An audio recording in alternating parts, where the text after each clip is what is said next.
Bueno, como me presentó Martín, mi nombre es Matías Polsinetti, yo pertenezco al Instituto de Cemento Portland Argentino, soy ingeniero civil de la Universidad de Buenos Aires.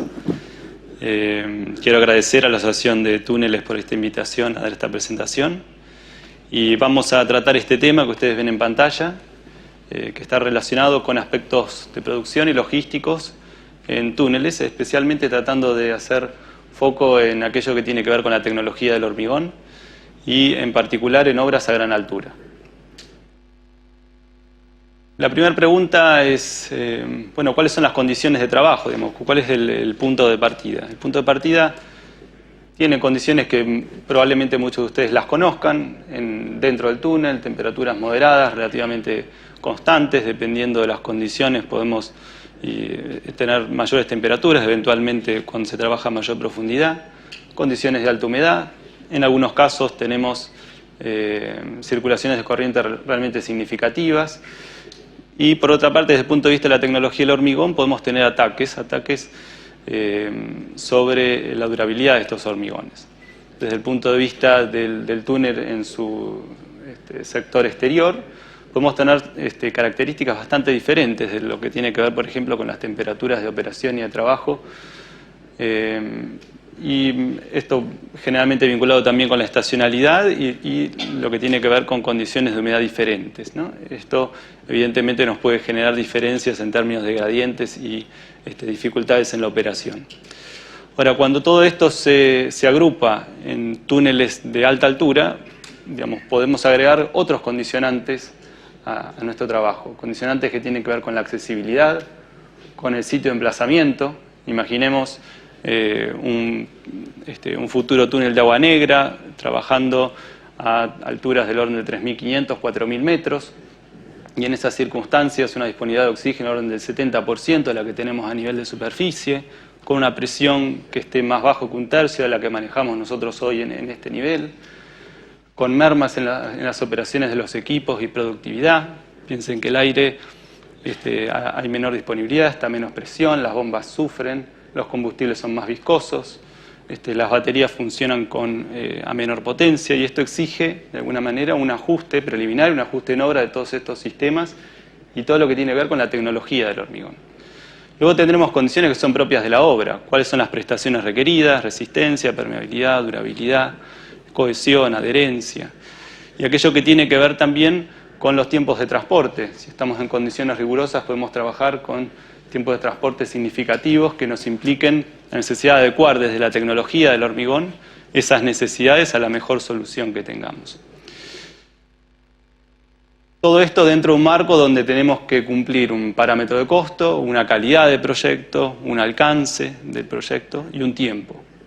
Entonces, ¿cómo podemos trabajar con todos estos condicionantes para llegar a un resultado exitoso? Estas son algunas fotos de la zona, digamos. Si nosotros proyectamos nuestra visión a agua negra, diremos, bueno, vamos a tener condiciones de accesibilidad del entorno que ustedes ven a la izquierda, un camino que se está construyendo en la actualidad, o complicaciones dentro de la época invernal, como la figura que ven a la izquierda. Ese es un camino que es en veladero, pero digamos que de alguna manera nos da una idea de la rigurosidad con la que podemos afrontarnos en estos casos. El problema parece inmenso, pero bueno, podemos ir tomándolo de a poco y viendo qué soluciones podemos dar. Si damos un enfoque desde lo que se conoce en la dirección de proyectos, sectorizando el proyecto en distintas partes, podemos identificar qué condicionantes de los que nombramos antes afectan en algún sentido en cada una de estas fases, especialmente enfocándonos en el hormigón, como les dije. En la fase de viabilidad tendremos que definir especificaciones, qué materiales hay eventualmente disponibles en la zona, cuáles de ellos se pueden utilizar y cuáles no, cuáles están más cerca. Desde la fase de definición de proyecto, qué sistemas productivos vamos a usar, cuáles son los riesgos de trabajo, con qué sistemas y con qué equipos. Desde el punto de vista de la fase 3, trabajaremos directamente en la etapa constructiva, en implementación, optimización, y en la fase 4, lo que es desactivación y aprendizaje de experiencias. Ahora vamos a tocar cada uno de estos puntos, viendo cómo esos condicionantes de alguna manera nos pueden llevar a tomar decisiones más convenientes. La primera selección son los materiales, es decir, ¿cualquier material sirve? No, no necesariamente. En general, los hormigones proyectados trabajan con materiales cementicios muy reactivos. ¿está bien? Aquellos que son especialmente finos. Para los que están en tema, valores indicativos de Blaine del orden de 350 metros cuadrados por kilo, inclusive preferentemente más de 450. Es típico de, por ejemplo, un cemento de alta resistencia inicial, pero hay cementos que no tienen esa propiedad y que también cumplen ese nivel de finura. ¿Por qué nos convienen esos cementos? Nos convienen esos porque en general tienen un desarrollo de resistencia temprano más elevado, porque al ser más finos mejoran la cohesión y la adherencia, y porque en particular buscamos en general tener fraguados rápidos, porque la tecnología constructiva así lo exige. Si necesitamos tiempos de fraguado más rápidos, podemos buscar cementos que tengan contenidos de aluminato tricálcicos más altos, que es lo que ustedes ven ahí. Y siempre también trabajando con las finuras. Por la zona en la que eventualmente tendríamos que pensar para Agua Negra, digamos, Agua Negra ya sabe dónde va a estar, ¿no? Pero por la zona de emplazamiento podríamos pensar que hay una disponibilidad de materiales puzolánicos bastante significativa en la zona, con lo cual es una tentación a tratar de usarlos. Bueno, es sabido, digamos, que las puzolanas se pueden utilizar, digamos, en este tipo de aplicaciones. La precaución es que en general retardan el proceso de hidratación y la ganancia de resistencia. Entonces hay que moderar las proporciones de uso. En general se utilizan para hormigones proyectados proporciones que no superan el orden del 15%, aunque siempre hay que hacer ajustes particulares. Hay un tipo de puzolana que es muy valorada en las obras de proyectados, que es el humo de sílice. En Argentina no solemos usarla tanto porque es costosa, pero es importante saber que hay en San Juan hay una producción de humo de sílice que es relativamente reducida, pero digamos, está muy a mano, digamos, está cerca y puede ser un punto muy a favor en su utilización para este proyecto. ¿Por qué el humo de sílice? Porque mejora muchas de las prestaciones, digamos, que necesitamos. Alta resistencia temprana, porque nos logra sistemas que son muy densos, muy compactos, hormigones muy poco permeables, y eso es una ventaja desde el punto de vista de la durabilidad de estos procesos, y desde el punto de vista de la tecnología constructiva logra muy buena adherencia, muy buena cohesión en la mezcla. Es un punto muy conveniente.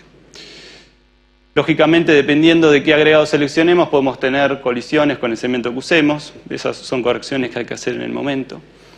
Y en vistas a proyectos binacionales tenemos que armonizar criterios normativos. En Argentina tenemos una norma que sigue el enfoque europeo, en Chile siguen el enfoque norteamericano, con lo cual desde el punto de vista de la especificación hay que armonizar los enfoques de ambos países. Desde el punto de vista de los agregados, bueno, su incidencia es prácticamente obvia para todos nosotros, ocupan hormigones proyectados al orden del 80% del volumen de la mezcla, con lo cual una obra que tiene una accesibilidad muy complicada, la disponibilidad de agregados es crítica.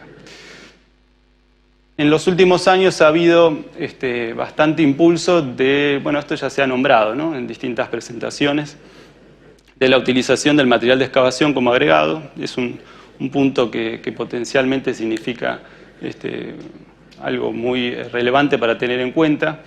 En general estos sistemas cuentan con, dentro del túnel, sistemas de cintas transportadoras, generan una trituración inicial para ajustar la granulometría del material a la que puede transportar la cinta, y luego el material se trata con trituradoras secundarias, más sistemas de clasificación y lavado por fuera del túnel.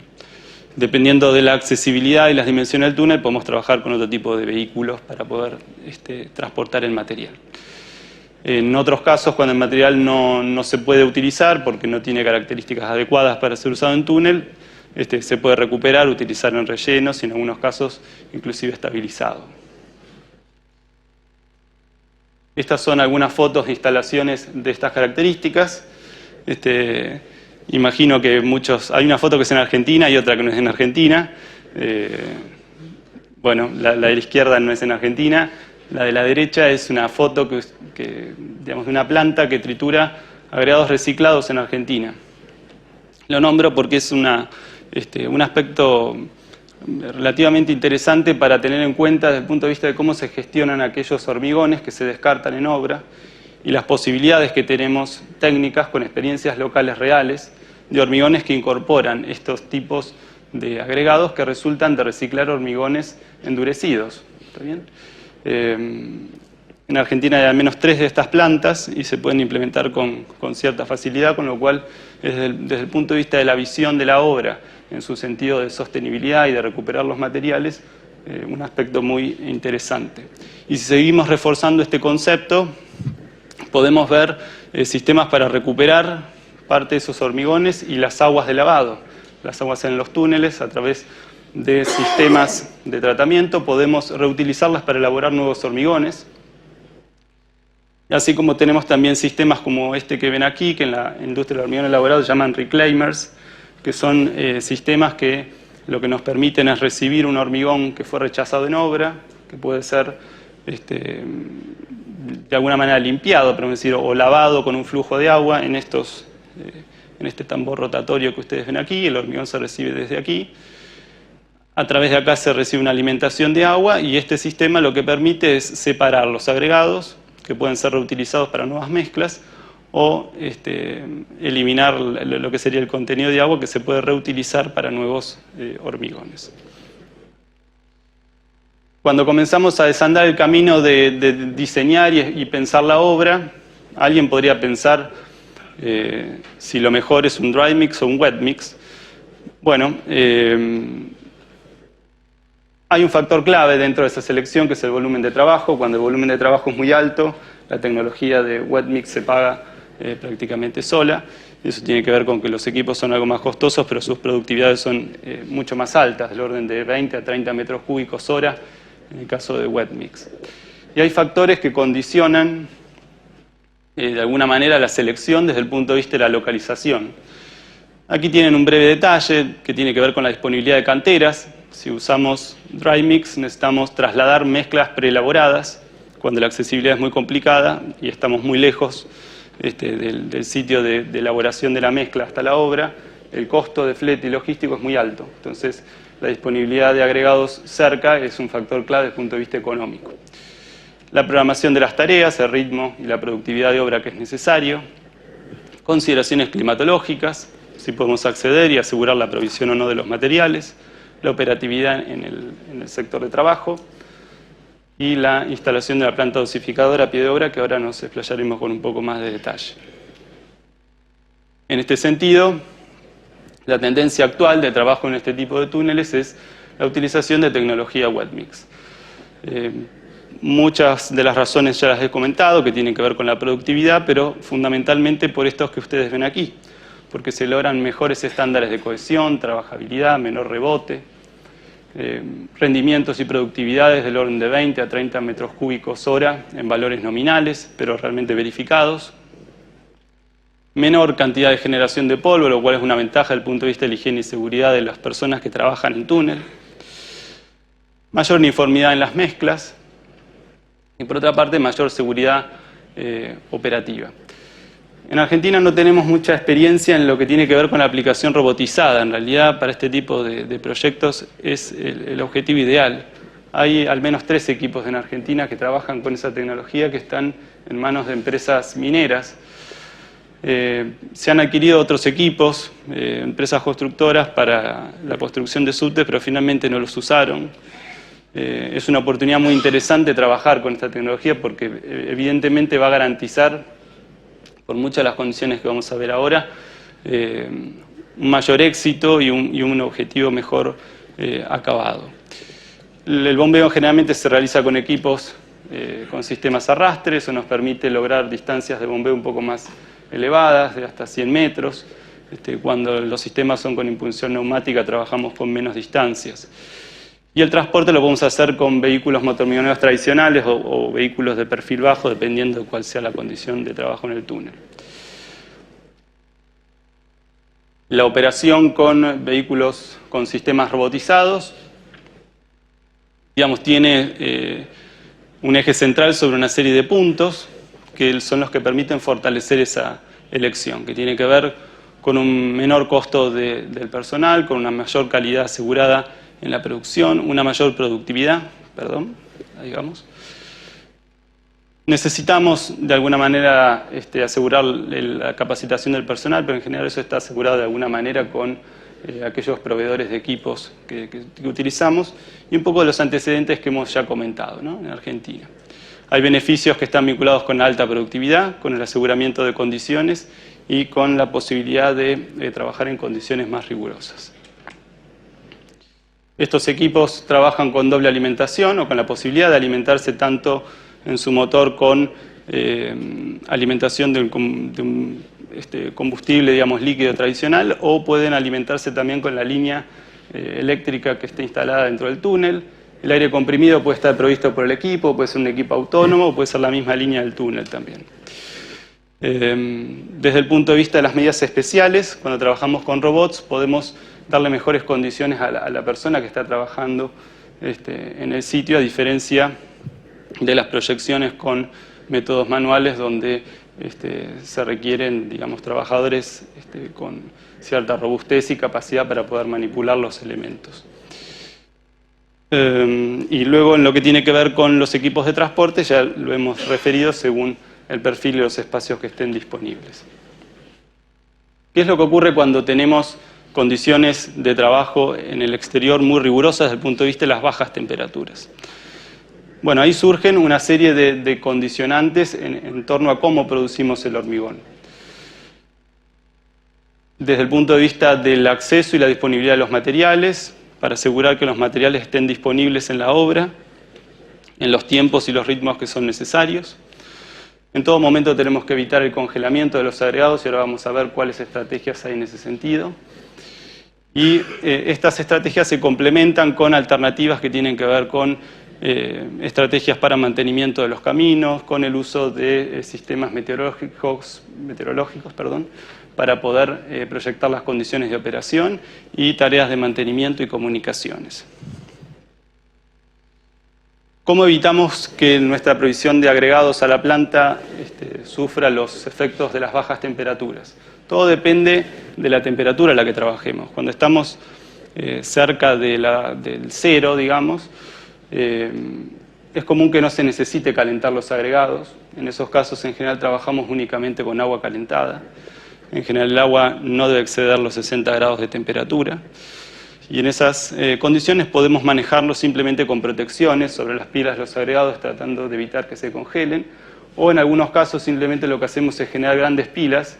El material que está en superficie eventualmente está expuesto a congelación, pero se puede retirar al comenzar la jornada de trabajo y todo el material que está por detrás no se congela. Entonces podemos utilizar un material que no está congelado en esas condiciones.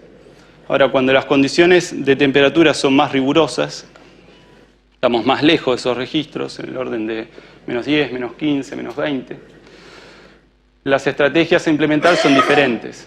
En esos casos tenemos distintas alternativas. Una alternativa es trabajar directamente sobre las pilas de acopio. Se puede aplicar un flujo de vapor o un flujo de aire caliente. O en otros casos podemos trabajar directamente sobre las plantas dosificadoras, donde cada una de las tolvas que recibe el material y desde donde se dosifican, reciben un flujo de aire caliente inverso, y esto lo que permite es mantener que los agregados no se congelen en esas pilas. Estos sistemas se diseñan internacionalmente para distintas capacidades de producción. Ustedes ven aquí sistemas que trabajan con aire caliente, que en general son los más sugeridos para estas condiciones, porque logran mejores resultados desde el punto de vista de la eficiencia energética y desde el punto de vista de lograr, digamos, cuando el agregado, digamos, ¿cuál sería la alternativa? Digamos, no usar aire caliente, podemos usar vapor, pero el vapor por un lado probablemente sea más caro y por otra parte hay que asegurar que los niveles de humedad de esos agregados no se sobrepasen o excedan y eso complique un poco después la dosificación de las mezclas. Las plantas se protegen en algunos casos con aislaciones especiales o en otros casos, como se nombró en la presentación anterior, es posible instalar la planta dosificadora de hormigón dentro del túnel, con lo cual existen condiciones de temperatura más moderadas y más controladas. Aquí lo que tienen es un poco el tipo de facilidades que se proveen para poder mantener y trabajar con agregados cuando las condiciones de temperatura son muy bajas. Y en el caso del agua, digamos, eso quizá está más conocido, se trabaja con equipos que pueden ser trailers o equipos autónomos individuales. Desde el punto de vista de la dosificación, Bueno, como en general trabajamos en la tecnología del hormigón, hay parámetros que podríamos decir que son los indicativos del diseño de mezcla y después hay ajustes especiales. Las mezclas de hormigón proyectado tienen contenidos elevados de cemento, del orden de 400 a 500 kilos por metro cúbico, relaciones agua-cemento moderadas a moderadas bajas, cuando necesitamos trabajar con mejores resistencias y esqueletos más durables. Desde el punto de vista de las graduaciones de los agregados, podemos trabajar con curvas granulométricas sugeridas que luego se ajustan en función de la disponibilidad de materiales en la zona. ¿Cómo creamos valor? A través del diseño de mezclas. Creamos valor a través del uso de materiales suplementarios, a través del humo de sílice para mejora de las prestaciones, o de agregados muy finos que nos permiten mejorar las prestaciones resistentes de los hormigones a través de lo que se conoce como efecto filler. Si nos completamos espacios vacíos con partículas muy finas, esas partículas, si son de agregados, tienen un costo muy bajo y por lo tanto nos permiten dar soluciones a agregados que podrían ser eventualmente marginales para lograr mejoras tecnológicas. Otra posibilidad es el uso de fibras, que ahora en unos minutos nos referimos específicamente en su beneficio al comportamiento al fuego. Desde el punto de vista de la operación, estamos garantizar límites a la temperatura de los hormigones. En ese sentido, en general la tecnología del hormigón trabaja para llevar la temperatura del hormigón a esos límites. Digamos, los límites no cambian, los tradicionales. El agua de amasado caliente, pero no más que 60 grados. Los agregados podemos calentarlos no más que 65 grados. Podemos trabajar con una gama de tecnología de aditivos. Siempre aplicación sobre sustrato no congelado y el uso del criterio de madurez equivalente, donde lo que podemos interpretar son cómo los procesos de obra se ajustan en función a cómo crece la madurez de ese hormigón. En algunos proyectos de tunelería, por ejemplo, se ha trabajado con tiempos de habilitación, o mejor dicho, de desencofrado en hormigones colados, por ejemplo, del orden del 35% de la madurez equivalente a 28 días para una temperatura de 20 grados. ¿Qué soluciones nos aportan los aditivos para esta coyuntura? Bueno, aquí vamos a hacer el repaso de algunos de estos. El primer punto son los acelerantes. Los acelerantes se necesitan por una cuestión tecnológica. Hay de distintos tipos. En general, los que tienen álcalis y los que no tienen álcalis. Si uno tuviera que elegir uno de los dos, los aditivos sin álcalis. ¿Por qué? Porque generalmente los aditivos que tienen álcalis nos ocasionan una reducción de resistencia a la final comparada. Entonces, hay una tecnología de aditivos sin álcalis que en general son sulfatos de aluminio hidratados, en algunos casos son aminas, que lo que nos permiten es mejorar las prestaciones de los hormigones a edad temprana y nos permiten no actuar en detrimento de las prestaciones a edades finales. Siempre necesitamos verificar las condiciones de compatibilidad de los aditivos con otros y los sistemas de proyección robotizada además tienen la posibilidad de sincronizar la provisión del acelerante con la aplicación del flujo de hormigón proyectado, lo cual es una ventaja para asegurar condiciones de uniformidad en la aplicación en el túnel.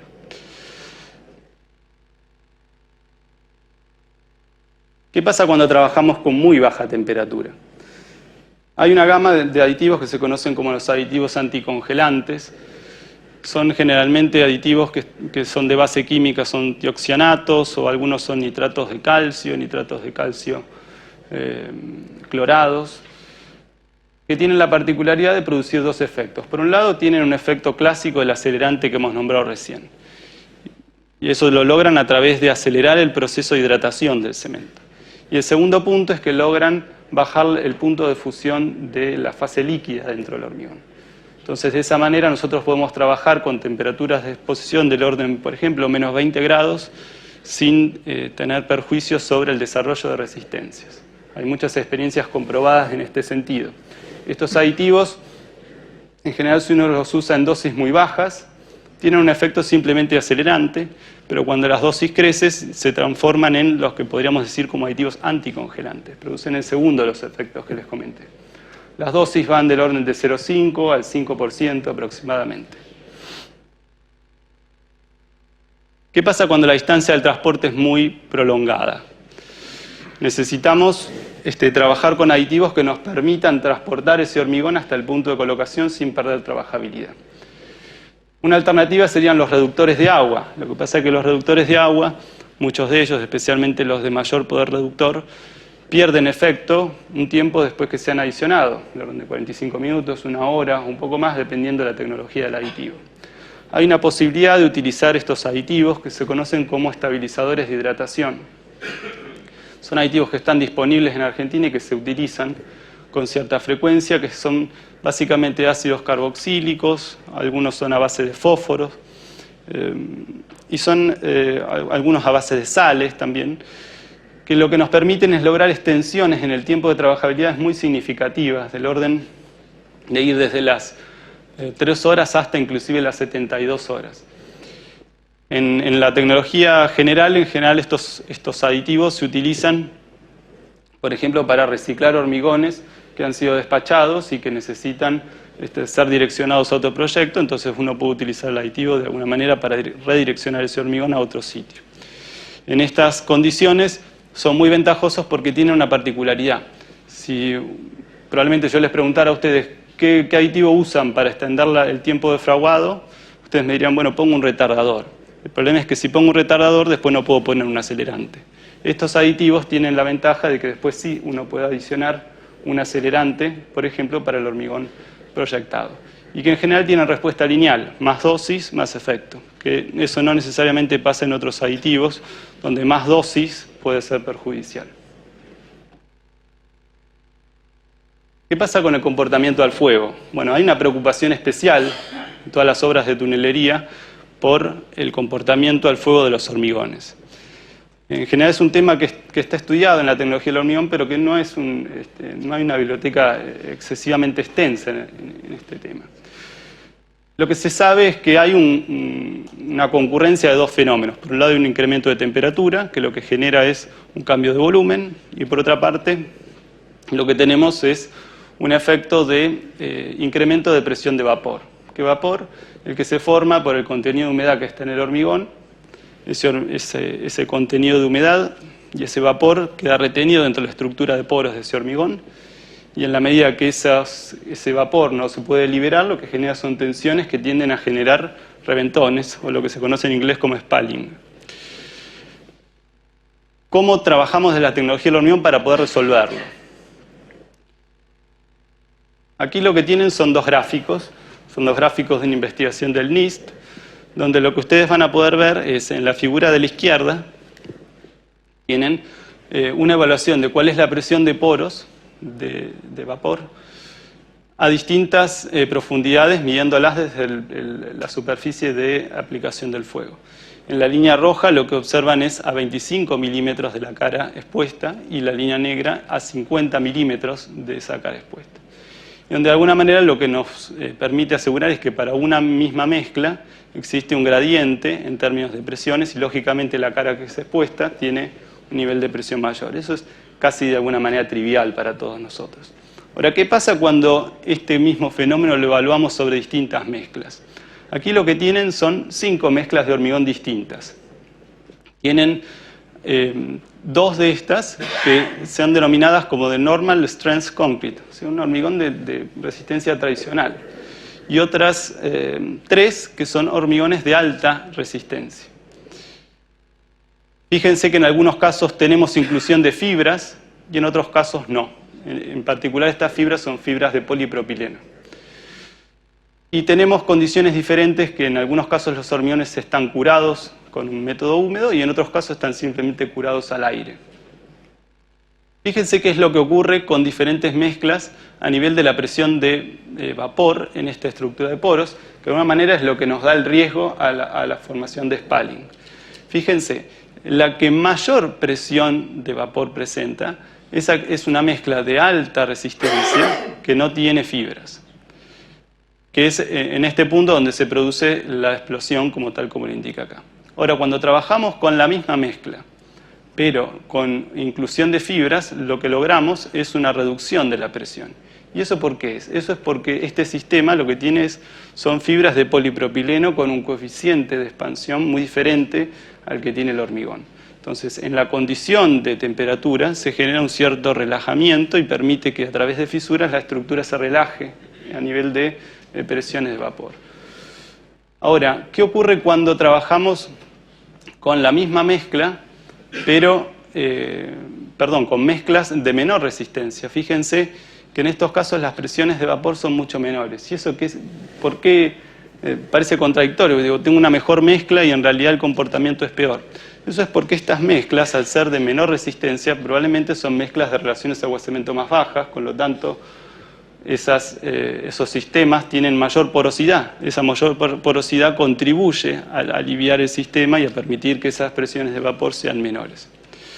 En general, en la tecnología vinculada con este sentido, las fibras de acero o las macrofibras plásticas no tienen este efecto. Las que tienen efecto beneficioso son las fibras de polipropileno. Algunos efectos complementarios que tienen que ver con la participación del agregado. Fíjense, cuando un hormigón está expuesto a una variación de temperatura, existe una respuesta en función de lo que se conoce como su coeficiente de expansión térmica. En la medida que ese coeficiente sea mayor, la respuesta es una mayor expansión. La pasta del cemento es tiene un coeficiente muy alto en ese sentido. Lo que sucede es que volumétricamente participa muy poco, con lo cual siempre tratamos de mirar más los agregados, que son los que de alguna manera definen la cuestión. El hormigón en términos promedios con estos valores, y fíjense cómo la selección de distintos agregados condiciona el factor de coeficiente de expansión térmica. En general trabajamos con valores de niveles que están en este orden, que son nuestros valores objetivos y que tratamos de no superar. Entonces, en función al tipo de agregado que uno tiene disponible, puede alterar los coeficientes de expansión térmica de esa mezcla y prever un mejor desempeño desde el punto de vista de la exposición al fuego. Y a la derecha lo que tienen es tres casos, digamos, qué pasa cuando el hormigón se expone a distintas temperaturas y cómo distintas prestaciones de ese hormigón se ven alteradas. En el primer caso es resistencia, en el segundo caso es velocidad de pulso ultrasónico y en el tercer caso es carbonatación, que es particularmente significativa desde el punto de vista de la durabilidad de los elementos ferrosos. Para ir terminando, aquí lo que tenemos es opciones para el curado. En general, en hormigones proyectados podemos trabajar con membranas líquidas. Las de base solvente no se sugieren, no porque sean malas en su desempeño, sino porque quienes los aplican se ven muy afectados por ese tipo de productos. Si las aplicamos tenemos que garantizar que después si aplicamos una capa posterior esté bien adherida. Algunos productos colaboran, en general la recomendación es retirarlos, puede ser con un chorro de agua a presión o productos específicos. Y en el caso de los hormigones corados, podemos trabajar sobre el mantenimiento de los encofrados con el criterio que les comenté, por ejemplo, basado en la madurez de esos hormigones. Y en este caso lo que tenemos es una demostración de cómo los equipos pueden verse afectados a nivel de altitud.